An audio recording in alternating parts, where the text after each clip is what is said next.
নমস্কার বন্ধুরা, আমি গৌরী। আমার চ্যানেল কুক উইথ গৌরীতে আজকে নিয়ে এসেছি একটা পনিরের রেসিপি। এই রেসিপিটি যদি আপনাদের পছন্দ হয় তাহলে অবশ্যই আমার চ্যানেলটাকে লাইক, শেয়ার, কমেন্টস এবং সাবস্ক্রাইব করে পাশে থাকা বেল আইকন ক্লিক করে আমার পাশে থাকবেন। আমি এখানে একটা প্যান নিয়েছি। একটু প্যানটা হালকা একটু হিট করে তার মধ্যে 400 গ্রামের মতন জল দিয়েছি।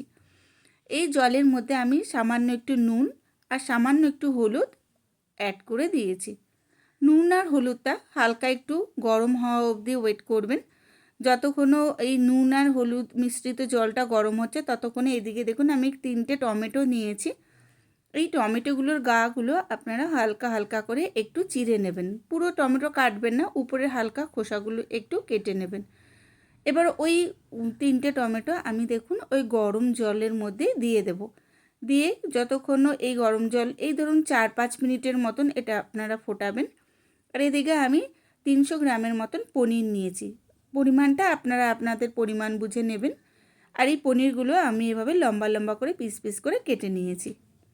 এবার একটা বাটি নিয়েছি। বাটির মধ্যে যে গরম জলটা ছিল পাশে, ওখান থেকে আমি হাফ বাটির মতন জল নিয়েছি। ওই গরম জলটার মধ্যে আমি 1 চামচ গোটা ধনে অ্যাড করে দেবো আর একটা কাশ্মীরি লঙ্কা অ্যাড করে দেবো। দিয়ে কিছুক্ষণ এই মিশ্রণটা আমি রেখে দেবো যাতে এটা ভিজে যায় এবং এটা একটু আপনারা ফাইন পেস্ট করে নেবেন। আর পেস্টটা একটু হালকা জল মতন করবেন, একদম ড্রাই পেস্ট করবেন না। এদিকে আমি টমেটোগুলোকে তুলে নিয়েছি একটা বাটির মধ্যে সিদ্ধ হওয়ার পর। আর যে এক্সট্রা জল ছিল এই জলটা আপনারা ফেলবেন না। এই রান্নাটা আমি জল দিয়ে কমপ্লিট করব। এরপর একটা প্যানের মধ্যে আমি 1 চামচের মতন মৌরি হালকা একটু গরম করে নিয়েছি। আর এদিকে টমেটোগুলো একটু সিদ্ধ যে হয়ে গেছিলো তার খোসাগুলো আমি ফেলে দিয়ে টমেটোটাকে ভালো করে মিক্সির মধ্যে পেস্ট করে নেব। এদিকে আমার যে কড়াটা বসিয়েছিলাম তার মধ্যে তেলটা গরম হয়ে গেছে। ওর মধ্যে আমি গ্যাসের ফ্লেমটা হালকা একটু কমিয়ে পনিরগুলো লাল লাল করে ভেজে নিয়েছি। আপনারা এইভাবে পনিরটা হালকা একটু লাল করে ভাজবেন। তারপরে যখন পনিরগুলো ভাজা হয়ে যাবে, এদিকে যে হলুদ আর নুনের যে টমেটো জলটা সিদ্ধ করা জলটা আমি ছিল সেই জলের মধ্যে গরম ভেজে রাখা পনিরগুলো ওর মধ্যে দিয়ে দেবেন, তাতে পনিরগুলো খুব সফট হবে।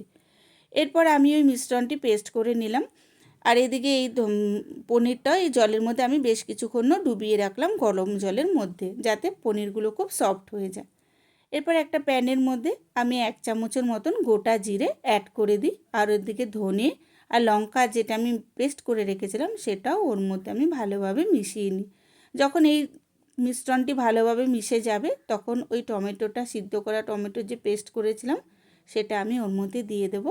আর 3 চামচের মতন টক দই ভালো করে ফেটিয়ে নিয়ে আমি গ্যাসের ফ্লেমটা লো করে এই দইটাও আমি এর মধ্যে অ্যাড করে দেবো।